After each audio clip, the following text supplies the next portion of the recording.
It's the TribLIVE Radio Morning Sports Report brought to you by Invisible Fence brand. Ken Laird, Guy Junker back from New York, where Guy correctly predicted Armageddon 2-1 again, and Rangers in 5. So no surprises in this series, eh, Guy? Went exactly the way I thought it would, and I'm not happy about that, but it did.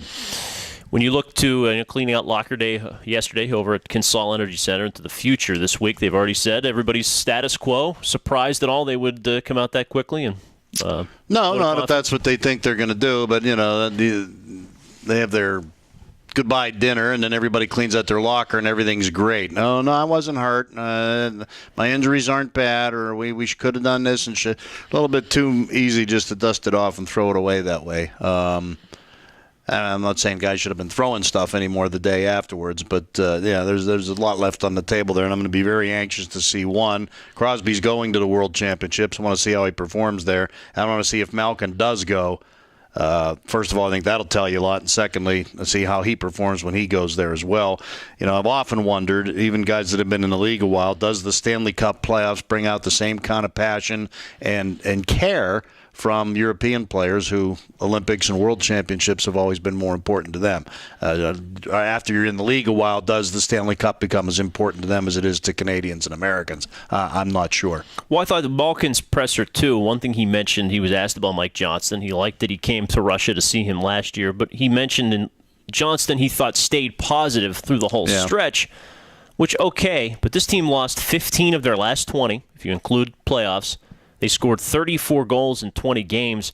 Maybe he's a little too positive. What you're saying is there's just a little bit too much of, I don't want to say it's the country club atmosphere. Too accepting of the collapse and the situation they're in. I think that's perfectly true.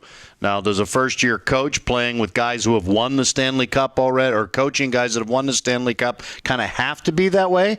I mean, I'm not sure that, you know, it takes maybe you needed a more veteran. We all know that coaching hire didn't go as well as they thought it would, or we're not even convinced that he's their number one choice for that job. But would a more experienced guy that's either won a Stanley Cup or been around long enough to command a little more respect?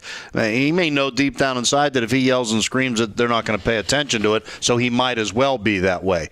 I'm glad to hear, though, that it seems like they support him, and I mentioned it last week. I've not heard one grumbling from a player, sometimes off the record, or guys will roll their eyes when they're, not on the air when you ask them about something. I haven't heard any of that. So because he's easy to work for. Maybe. For good or for wrong. I mean, I'm not blaming it all on Mike Johnston. Bausma was supposedly pretty easy to play for, too, and there were grumblings about him last year. But that's true. Maybe if Johnston were here for 5 years, some of the bloom would come off of that rose as well. I just think the whole general atmosphere yesterday was a little too positive and too easy to just push aside. Everybody's coming back. Everybody's healthy. Everybody wants to stay here. I want to finish my career in Pittsburgh. I want to play here again. I love this city.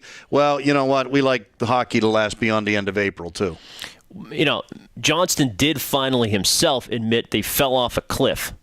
So finally, acceptance instead of we were close, we played a really good series, we were outplaying them for 2/3 of the game, all that crap. And the fact that he did say too that he wasn't happy with the way they played down the stretch. He wants to rewatch all those games. And I think the one thing is, Ken, the thing that really from a hockey X's and O's standpoint you have to look at, they did get a lot more conservative down the stretch and cut their goals against way down. Is that the only way they could play with the injuries they had, or does that turn out to be a tactical mistake, and is that the reason that they stopped scoring goals? Should they still have played the same way and hoped that they could win the way they did earlier with different bodies in there? They probably wouldn't have. I mean, if they didn't play the way they did against the Rangers, who's to say if Crystal Tang doesn't play against the Rangers that they lose in 5 games, but the scores are 5-3 instead? That the Penguins create more offense because Letang's in there, but he's been good for penalties and mistakes in the past too that haven't helped. So I guess in general, I expect some changes to be made. If they're not going to be made at the top level of management, teams that change coaches and general managers frequently in all sports usually are failed to doom. Give these guys another year, okay? But the whole general atmosphere yesterday was way too complacent for what had happened for my taste.